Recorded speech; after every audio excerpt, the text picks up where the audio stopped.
로마서 4장 1절부터 12절까지 교독하겠습니다.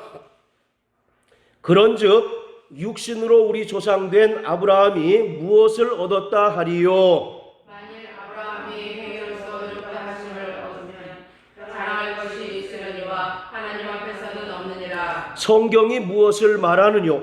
아브라함이 하나님을 믿음에 이것이 저에게 의로 여기신 바 되었느니라. 이라는 자에게는 그 삭을 은혜로 여기지 아니하고 빚으로 여기거니와 이를 아니할지라도 경건치 아니한 자를 의롭다 하시는 이를 믿는 자에게는 그의 믿음을 의로 여기시나니. 일할 것이 없이 하나님께 의로 여기심을 받는 사람의 행복에 대하여 다윗의 말입니다.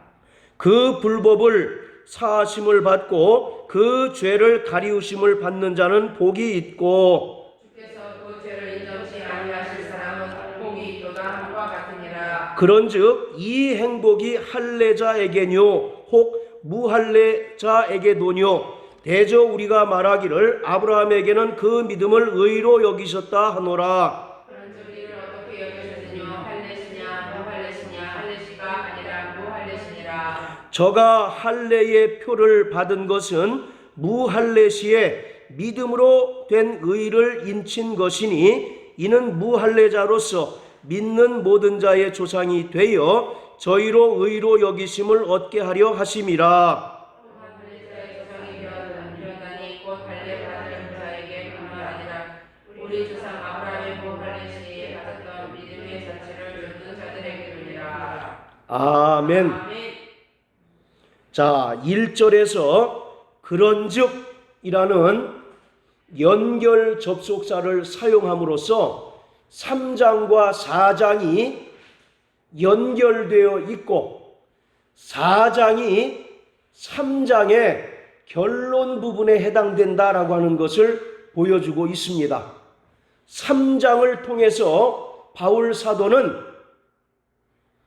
율법의 행위로 하나님 앞에서 의롭다 여김을 받을 자가 없으며 오직 예수 그리스도를 믿는 믿음으로만 의롭게 된다라고 말하고 있습니다. 또한 구원받은 자는 값없이 의롭다함을 받았기 때문에 자신이 받은 구원에 대하여 육체의 행위를 결코 자랑할 수 없다고 말하고 있습니다. 언약의 증표인 할례를 받은 사람이든지 무할례자이든지 차별 없이 오직 그리스도 예수를 믿는 믿음으로만 의롭게 된다라고 강조하고 있습니다. 그리고 4장으로 넘어와서 지금까지 바울이 이야기한 1장부터 3장까지 이야기한 그 이신칭의의 대표적인 사례로 아브라함을 들고 있습니다. 그래서 아브라함이 하나님 앞에서 의롭게 된 것은, 의롭다고 인정받은 것은 그가 할례 받기 전에 하나님의 말씀을 믿었기 때문이다라고 말하고 있는 것입니다. 아브라함은 언약의 증표인 할례를 받은 유대인들뿐만 아니라 모든 믿는 자의 조상으로서 그가 의롭게 된 것은 육체의 행위에 있지 아니하고 믿음에 있음을 구약의 말씀을 인용하면서 증명해 보이는 것이 4장의 전체의 내용입니다. 자, 우리 창세기 15장을 다 같이 한번 보십니다. 창세기 15장. 자, 우리 1절부터 6절까지를 같이 한번 읽습니다. 창세기 15장 1절부터 6절까지 시작.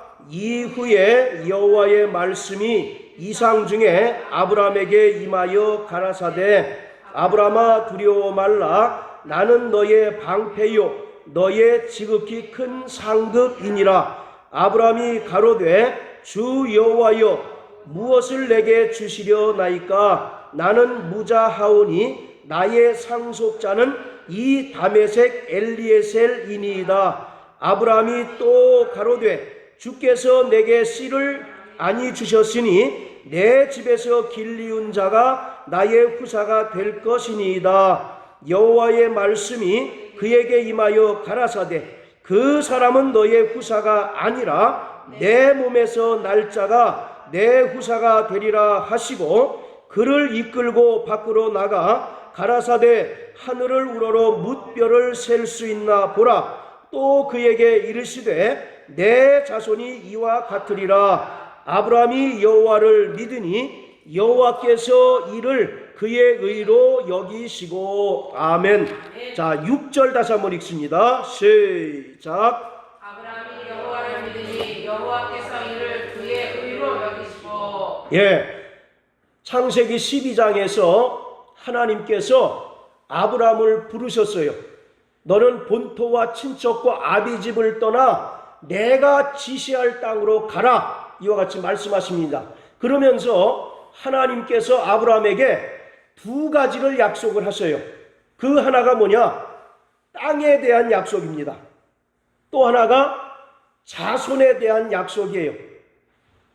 내가 지시할 그 가나안 땅을 내 후손들에게 줄 것이다 라고 이와 같이 말씀합니다. 그리고 내 후손이 바닷가의 모래와 같이 또 하늘에 떠있는 별과 같이 많을 것이고 그 후손들 중에서 대적의 문을 밟을 이가 날 것이다 라고 말씀하고 계셔요. 자, 이와 같이 하나님께서 아브라함에게 땅과 자손을 약속해 주십니다. 그런데 15장에서 아브라함이 점점 나이가 들어감에 따라서 인간적인 생각이 들고 조바심이 드는 겁니다. 하나님이 분명히 자손을 주시겠다고 말씀하셨고 땅을 주시겠다고 말씀하셨는데 본인뿐만 아니라 그 부인인 사라도 나이가 점점 들어가게 되고 아이를 낳을 수 없는 그런 지경에 이르게 된 겁니다. 그래서 15장에서 하나님께서 아브라함에게 뭐라고 말씀하시냐면 다메섹 출신의 엘리에셀이라고 하는 이 종을 내 후사로 삼겠습니다 라고 하나님께 말씀하시는 거예요. 그랬더니 하나님께서 뭐라고 말씀하십니까? 바로 내 후손은 상속자는 4절에 내 몸에서 날짜가 내 후손이 되리라 라고 이렇게 말씀하십니다. 그러면서 우리가 잘 알고 있는 것처럼 18장에 여호와 하나님께서 아브라함에게 나타나셔서 기한이 이를 때에 너에게 아들이 있을 것이다 라고 이렇게 약속하십니다. 그 아브라함은 그 약속의 말씀을 믿었다는 거예요. 그것을 하나님께서 의로 여기셨다라고 하는 것입니다.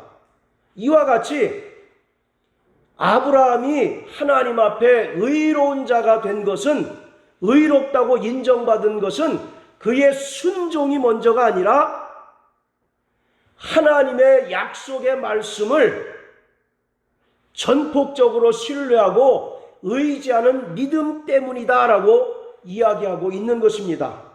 여기서 여호와를 믿으니, 이 믿는다라고 하는 말은 히브리어로 아만 그럽니다.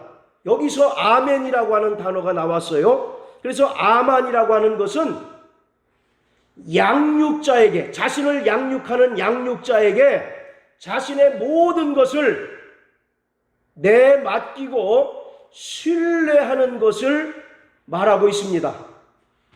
그리고 또 6절에 보면 이를 그의 의로 여기셨다라고 이야기합니다. 여기셨다라고 하는 말은 전가하다 또는 인정하다라고 하는 그런 뜻이에요. 즉 하나님의 의가 아브라함에게 전가되었고, 아브라함이 본래부터 의로운 자는 아니었지만 하나님께서 그 믿음을 통하여 아브라함을 의로운 자로 인정하셨다라고 하는 것입니다. 여러분들 로마서 5장 12절부터 보면 한 사람 아담으로 말미암아 그 죄가 모든 인류에게 전가되어서 모든 인류가 죄인이 되고 사망으로부터 지배를 당하였다라고 말씀하고 있습니다. 또한 예수 그리스도의 순종하심으로 말미암아 그 안에 거하는 자들이 하나님의 의인으로 인정되었다라고 말씀하고 있는 것처럼 아브라함은 본래 의로운 자는 아니었지만 하나님의 의가 아브라함에게 믿음을 통하여 전가되었고 또 하나님께서 그 믿음을 통하여 아브라함을 어떤 자로? 의인으로 인정하셨다라고 하는 것입니다.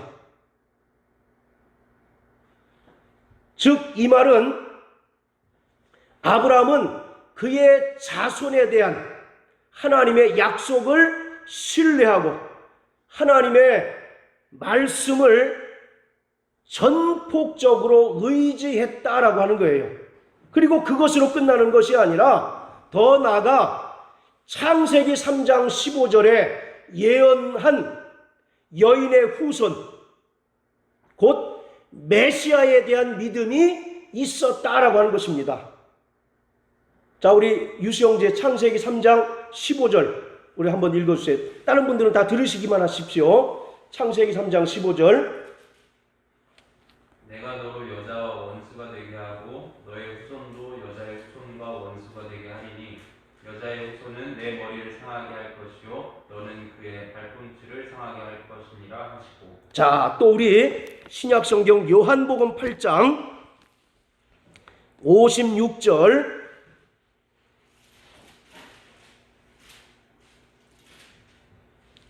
너희 조상 아브라함은 나의 때 볼 것을 즐거워하다가 보고 기뻐하였느니라. 예, 너희 조상 아브라함은 나의 때 볼 것을 즐거워하다가 보고 기뻐하였다. 그랬더니 유대인들이 들고 일어나가지고 네가 아직 50도 못 되었는데 어떻게 아브라함을 보았느냐? 라고 이와 같이 막 예수님을 핀잔하지 않습니까? 이 8장 56절의 말씀은 아브라함은 하나님께서 그에게 하셨던 아들 이삭에 관한 약속이 성취되는 것을 보고 기뻐했다라고 하는 것입니다. 뿐만 아니라 아브라함은 하나님께서 약속하신 그의 자손들을 통하여 예수 그리스도가 오실 것을 알고 기뻐했다라고 하는 그런 의미가 되는 거예요. 자, 우리 히브리서 11장 한번 또 보십시오. 아브라함의 믿음이 어떤 믿음이냐?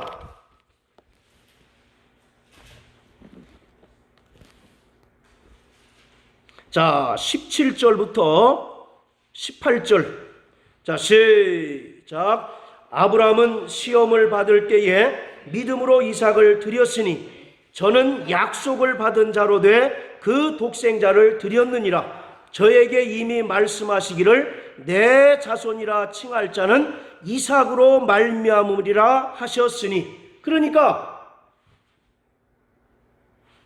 창세기 15장에서 후손이 없어서 고민하던 아브라함에게 하나님께서 약속의 자녀가 날 것이다 라고 말씀하셨는데 그 약속을 그가 믿는 중에 하나님께서 이삭을 보내주심으로 약속이 성취되는 것을 보고 기뻐하였다는 거예요. 그리고 그 아브라함의 믿음이 거기서 끝나는 것이 아니라 그의 자손들을 통해서 누가 오신다고요? 예수 그리스도가 오신다는 사실을 그가 알고 크게 기뻐했다라고 말씀하고 있는 것입니다. 그래서 마태복음 1장 1절에 아브라함과 다윗의 자손 예수 그리스도의 세계라. 그는 예수 그리스도가 이 땅에 나시는 것을 직접적으로 보지 못하였지만 그 자손들을 통해서 예수가 오실 것을 이미 알고 크게 기뻐했다라고 말씀하고 있는 겁니다. 그리고 하나님께서는 그 믿음을 의로 여기셨다라고 성경은 말씀하고 있습니다. 그래서 아브라함이 의로운 자, 모든 믿는 자의 조상이 되었다라고 4장에서 말씀하고 있습니다. 자, 다시 로마서 4장으로 돌아가서요. 자, 이제 우리 한 절 한 절씩 살펴보도록 하겠습니다. 자, 우리 다 같이 1절부터 3절까지 한번 읽습니다. 시작. 만일 아브라함이 행위로서 의롭다 하심을 얻었으면 자랑할 것이 있으려니와 하나님 앞에서는 없느니라. 성경이 무엇을 말하느뇨? 아브라함이 하나님을 믿음에 이것을 저에게 의로 여기신 바 되었느니라. 그러니까 결론은 아브라함은 하나님 앞에 신실한 믿음을 통하여 하나님의 은혜를 얻었고 의롭다 인정함을 받았다라고 말하고 있습니다. 그리고 2절에서 만일이라고 하는 가정법을 사용함으로써 아브라함이 의롭게 된 것이 육체의 행위에 있지 않음을 강조하고 있습니다. 여러분들 영어 문법에 보면 가정법이라는 거 있잖아요.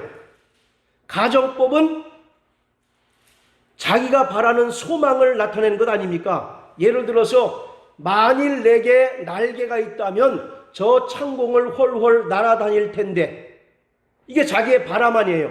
그런데 실제로는 날개가 있습니까? 없습니까? 없는 거죠. 그것처럼 만일 아브라함이 행위로서 의롭다 하심을 얻었으면, 이 얘기는 무슨 말입니까? 그가 의롭다 함을 얻은 것은 행위를 통해서 얻었다는 거예요? 믿음을 통해서 얻었다는 겁니까? 그렇죠. 믿음을 통하여 얻었다라고 하는 것을 강조하고 있는 거예요. 만약에 아브라함이 행함을 통하여 의롭다 하심을 얻었다면 자랑할 거리가 있겠죠. 그러나 하나님 앞에 자랑할 것이 없는 것은, 그가 의롭게 된 것은 육체의 행위로 말미암은 것이 아니라 믿음으로 말미암았기 때문이다라고 말하고 있습니다. 그러면서 3절에 보면 아무 공로 없는 자라도 믿기만 하면 하나님 앞에 의로운 자로 칭함받을 수 있다라고 말하고 있습니다. 자, 또 4절 5절 다 같이 한번 읽습니다. 자, 시작.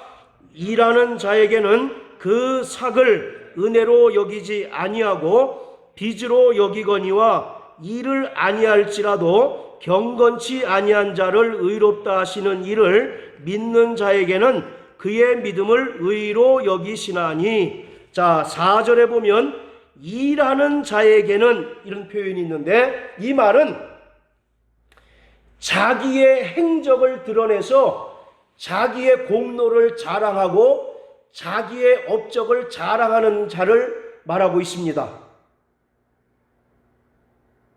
그러니까 우리의 구원이 행위로서냐 믿음으로서냐라고 하는 것을 강조하고 있는 거예요. 그러면서 지금 4절은 어떤 의미냐면, 일하는 자는 그가 받을 품삯을 은혜로 공짜로 여기지 않고 마땅히 받을 보수로 여긴다라는 겁니다. 그러니까 아브라함이 육체의 행위로 의롭다 함을 받았다면 하나님께 뭔가 받을 자격이 있습니까? 없습니까? 자격이 없어요? 아브라함이 행함을 통해서 뭔가 의롭게 된다면 하나님께 구원을 받을 자격이 있어요? 없어요? 인간적으로 보면 받을 자격이 있겠죠. 그러나 그는 하나님 앞에 자랑할 거리가 아무것도 없기 때문에 하나님께서 값없이 의롭다 함을 주시는 것이다라는 겁니다. 여러분들이 예를 들어서 회사에서 일하면 무보수로 일하는 사람이 있습니까? 없습니까? 물론 뭐 천사 같은 마음을 가진 사람은 회사가 잘 돼야 내가 잘 되겠죠. 잘 되겠죠. 그러면서 이제 무보수로 일할 수 있을 겁니다. 그러나 대부분의 사람들은 일한 만큼 그 대가를 반드시 받아야만 되지 않습니까? 마찬가지로 여기서 일하는 자는, 즉 자기의 어떤 공로나 자기가 구원받을 만한 자격이 있다고 생각하는 사람은 하나님께 뭔가 얻으려고 하겠어요, 안 하겠어요?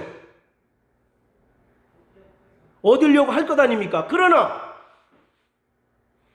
우리 구원이라고 하는 것은 육체의 행위나 자기의 공로로 구원받을 수 없기 때문에 하나님 앞에 내가 이 정도 일을 행했습니다라고 자랑할 만한 자가 하나도 없다. 그래서 하나님께서 3장에 보면 값없이 우리를 의롭다 하셨다라고 말씀하고 있는 겁니다. 자, 우리 마태복음 25장 한번 보세요.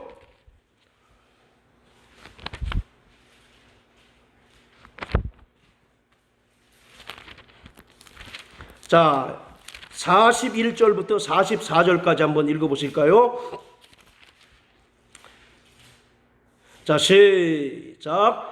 또 왼편에 있는 자들에게 이르시되 저주를 받은 자들아, 나를 떠나 마귀와 그 사자들을 위하여 예비된 영영한 불에 들어가라. 내가 줄일 때에 너희가 먹을 것을 주지 아니하였고 목마를 때에 마시게 하지 아니하였고 나그네 되었을 때에 영접하지 아니하였고 벗었을 때에 옷 입히지 아니하였고 병들었을 때에 옥에 갇혔을 때에 돌아보지 아니하였느니라 하시니 저희도 대답하여 가로되 주여 우리가 어느 때에 주의 줄이신 것이나 목마르신 것이나 나그네 되신 것이나 벗으신 것이나 병드신 것이나 옥에 갇히신 것을 보고 공양치 아니하더이까. 자, 예수님께서 오셔서 양과 염소를 가르셔요.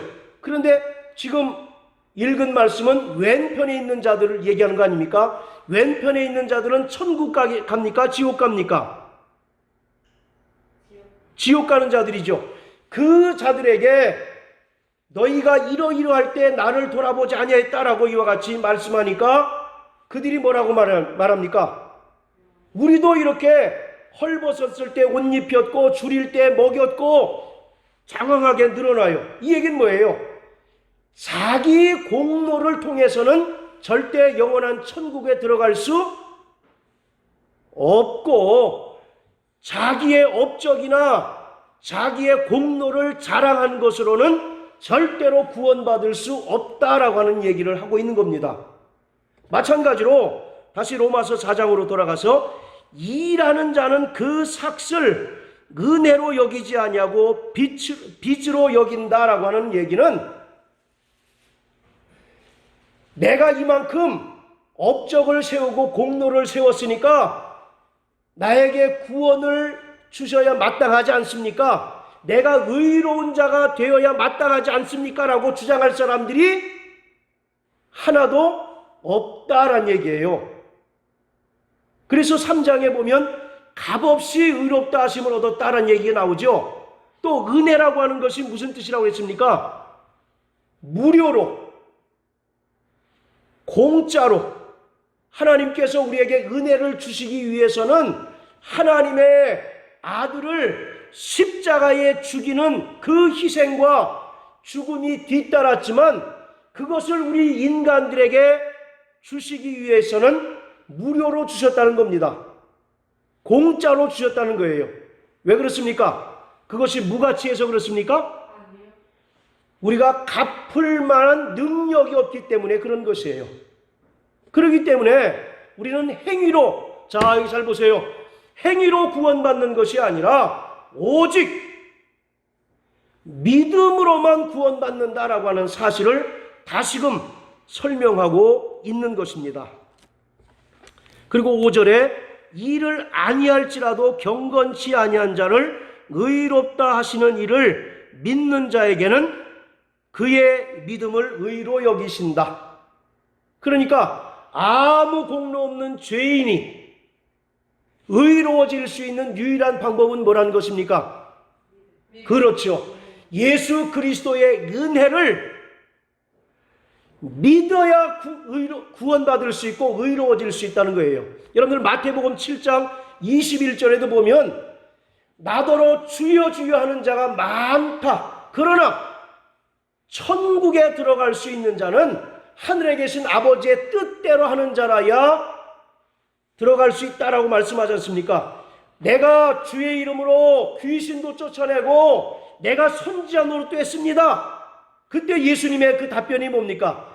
이 불법을 행하는 자야 나는 너를 도무지 알지 못한다라고 말씀한 것처럼 절대로 인간이 하나님께 의롭다고 인정받거나 또는 구원받을 수 있는 유일한 방법은 자기의 업적을 자랑하거나 자기의 공로를 자랑하는 것으로는 받을 수 없고 우리에게 은혜로 주신 예수 그리스도의 보혈을 믿음으로써만 우리가 구원받을 수 있고 의롭게 될 수 있다라는 것입니다.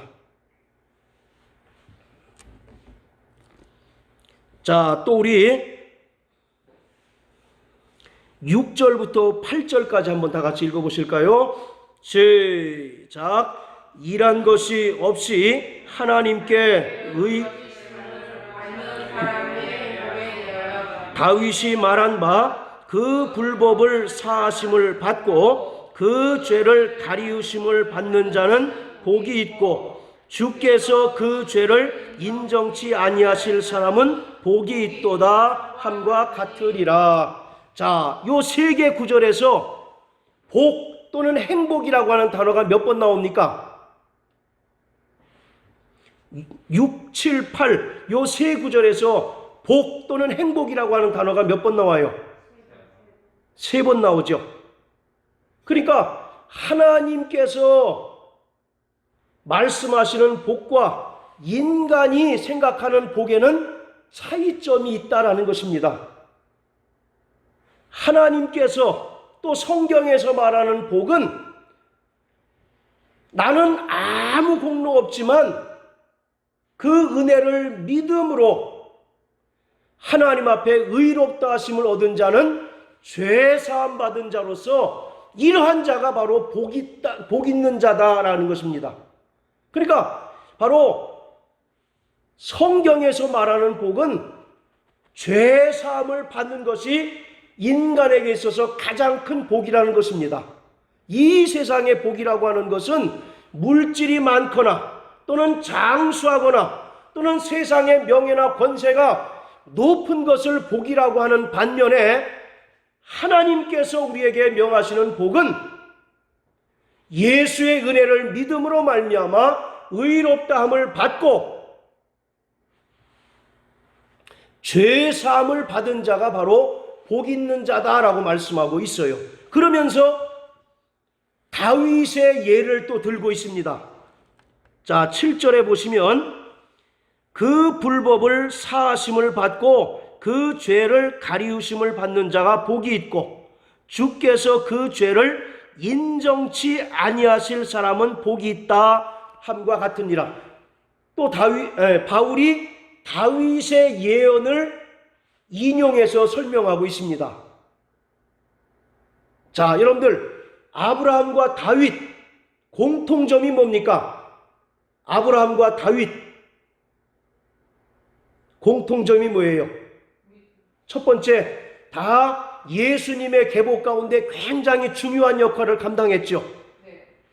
그리고 더 큰 이유는, 더 큰 공통점은 그들이 어떤 사람이라는 것입니까? 오늘 말씀에 근거해서 그렇죠.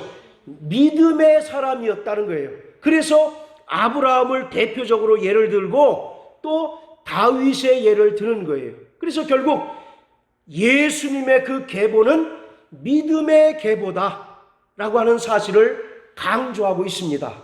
자, 그런데 지금 이 말씀은 시편 32편 1절 2절을 인용하고 있는 겁니다. 자, 우리 한번 김영미 집사님 시편 32편 1절 2절 한번 읽어주십시오.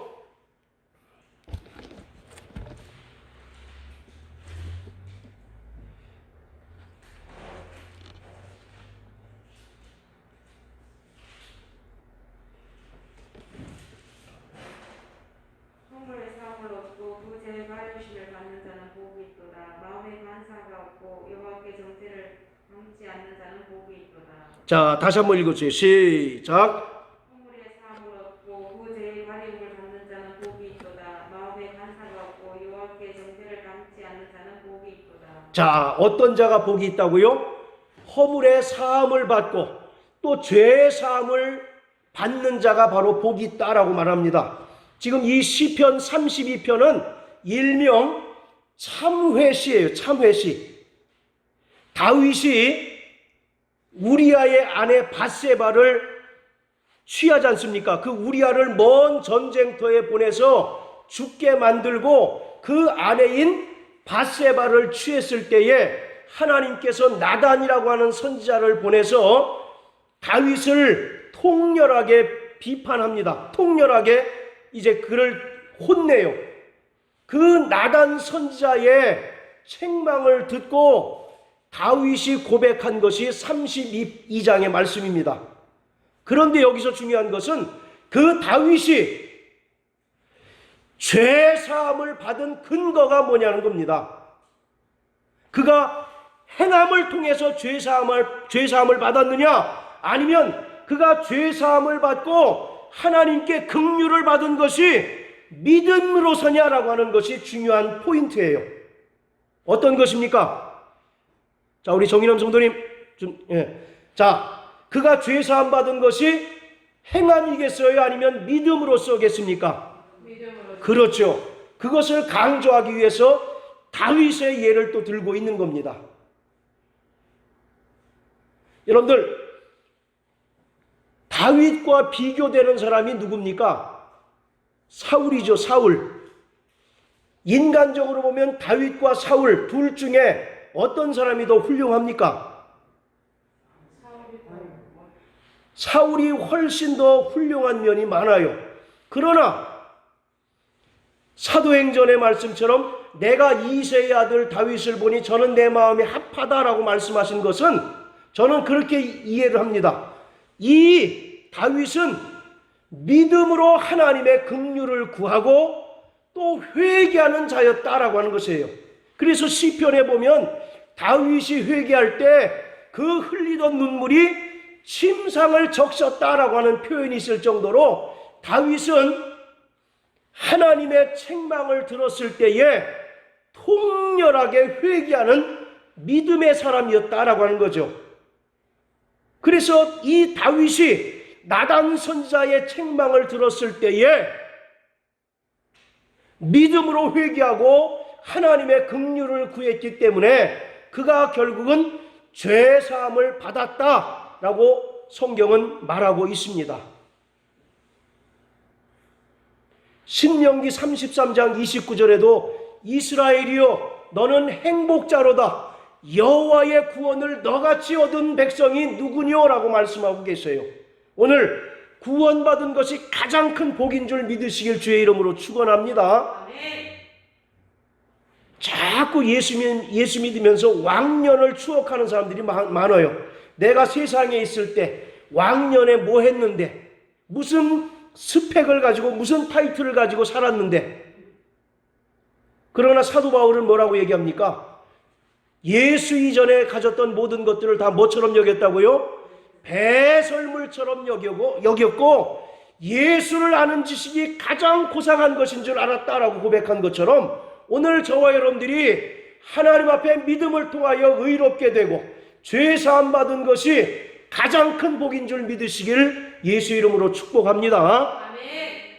자, 그리고 9절 10절 또 한번 읽습니다. 로마서 4장 9절 10절 시작. 그런즉 이 행복이 할례 자에게뇨 무할례 자에게도뇨 대저 우리가 말하기를 아브라함에게는 그 믿음으로 의로 여기셨다 하노라. 그런즉 이를 어떻게 여기셨느뇨? 할례시냐 무할례시냐? 할례시가 아니라 무할례시니라.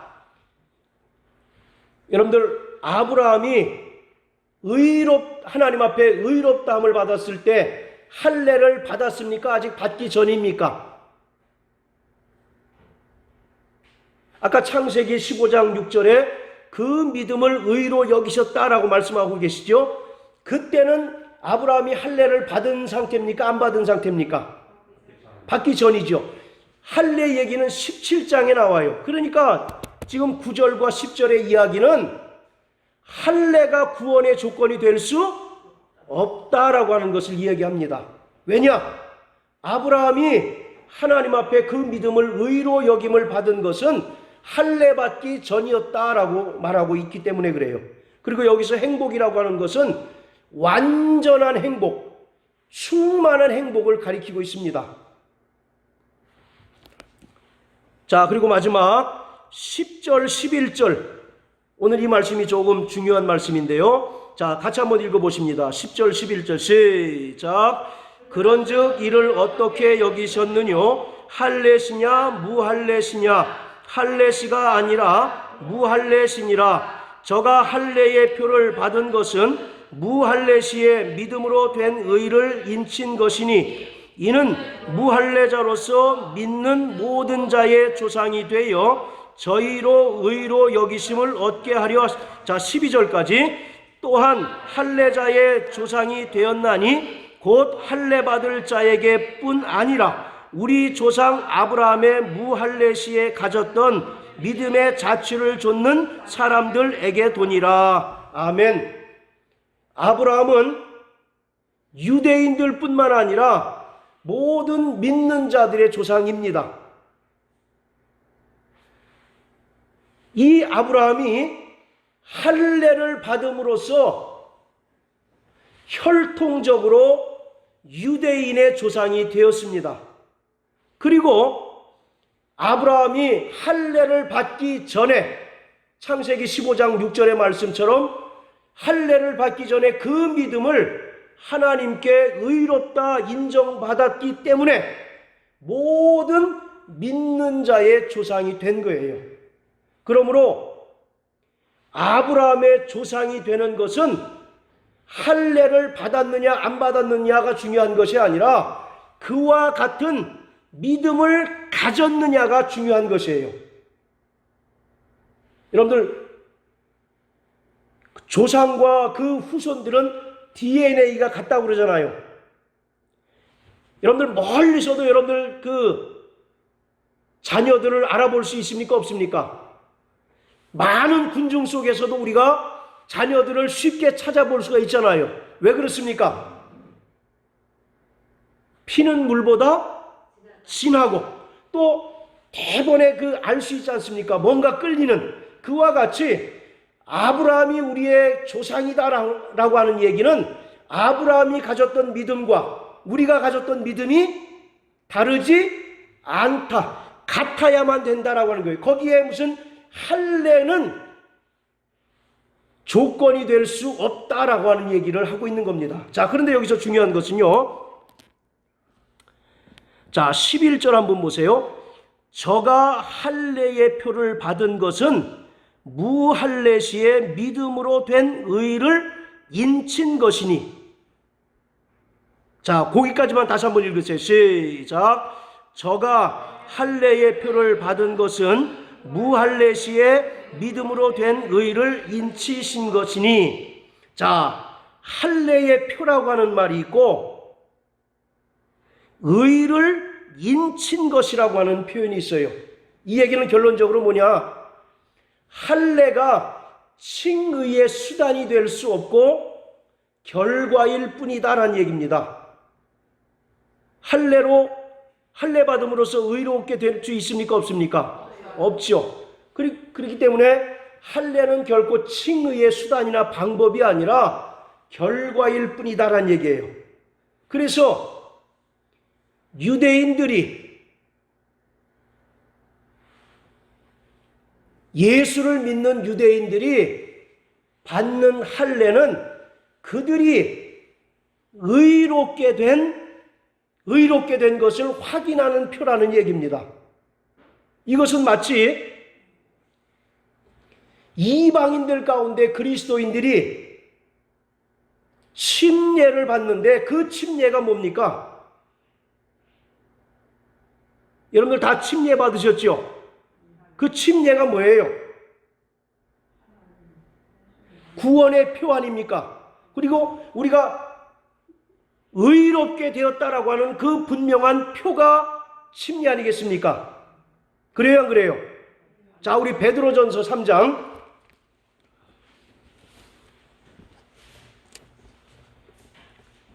21절. 자, 시작. 물은 예수 그리스도의 부활하심으로 말미암아 이제 너희를 구원하는 편이 곧 침례라. 육체의 더러운 것을 제하여 버림이 아니요 오직 선한 양심이 하나님을 향하여 찾아가는 것이라. 침례로 우리가 죄사함을 받습니까? 아니잖아요. 예수의 피로 우리가 죄사함을 받는 거예요. 그럼 침례는 뭐냐? 구원의 표로서 선한 양심이 하나님을 향하여 찾아가는 것이다. 우리가 죄로 인하여 부패하고 오염된 하나님의 형상이 예수 그리스도로 말미암아 이제 회복되었으니 침례 받은 자는 하나님의 형상을 회복하고 하나님의 형상을 닮아가야 된다라고 말씀하고 있는 거예요. 따라서 침례는 구원의 표다. 구원의 표다. 의롭게 된 표다. 의롭게 된 표다. 이와 같이 이방인 중에 그리스도인들이 침례를 받음으로 구원받은 표시를 갖는 것처럼 유대인들이 예수를 믿는 유대인들을 가리킨 겁니다. 예수를 믿는 유대인들이 할례를 받는 것은 저들이 의롭게 되었다라고 하는 것을 확증하는 표라는 그런 얘기입니다. 여러분들 초대교회 때는 이 할례 문제로 인해서 굉장한 다툼이 생겼어요. 자, 우리 한번 사도행전 15장 한번 보세요.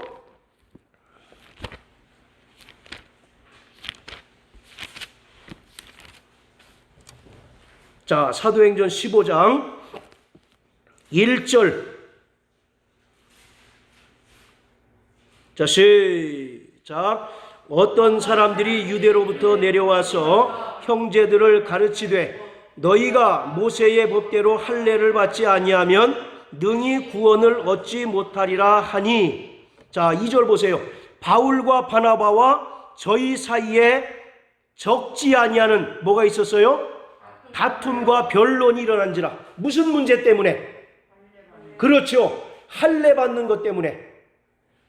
초대교회 때에 모든 교회가 공통적으로 안고 있었던 문제점 중에 하나가 할례 또는 안식일 준수 문제였습니다.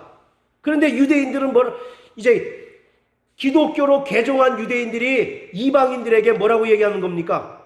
할례를 받아야 구원받을 수 있다라고 이렇게 주장하는 거예요.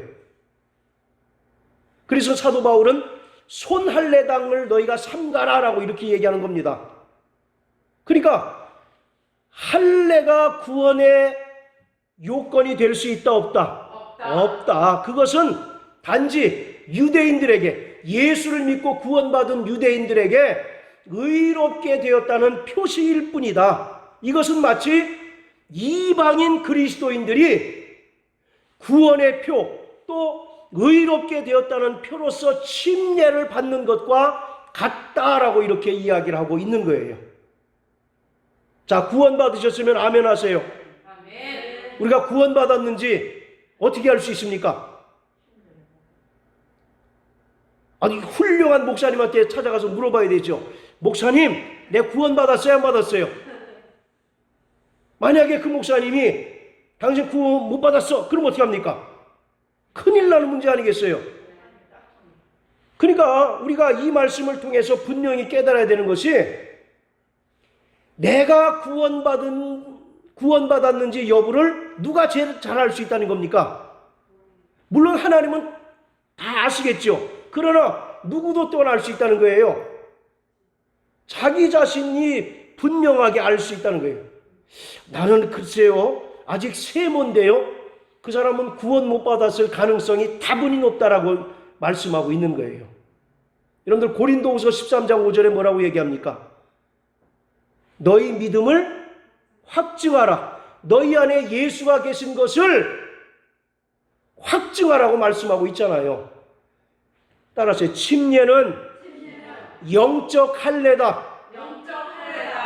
바로 우리가 구원받은 가장 명백한 증거가 바로 침례인 것입니다. 물론 그 분위기 때문에 누가 막 옆에서 쿡쿡 찔러가지고 침례 받아, 이번 기회가 마지막이야, 막 옆구리 찔러가지고 억지로 침례 받은 사람도 있다고 그래요.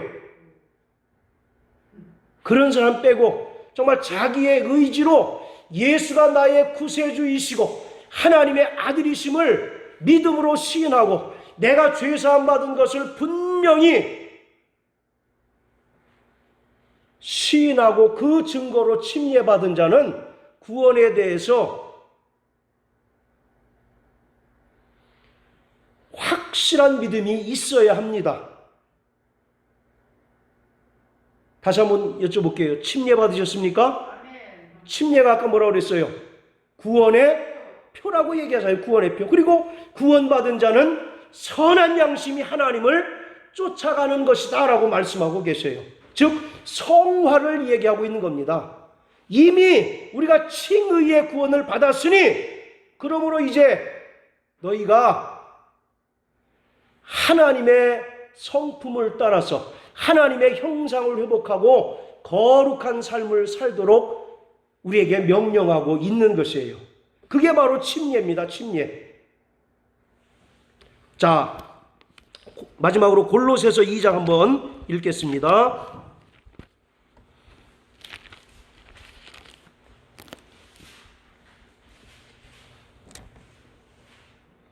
자, 골로새서 2장 11절 12절 큰 소리로 시작.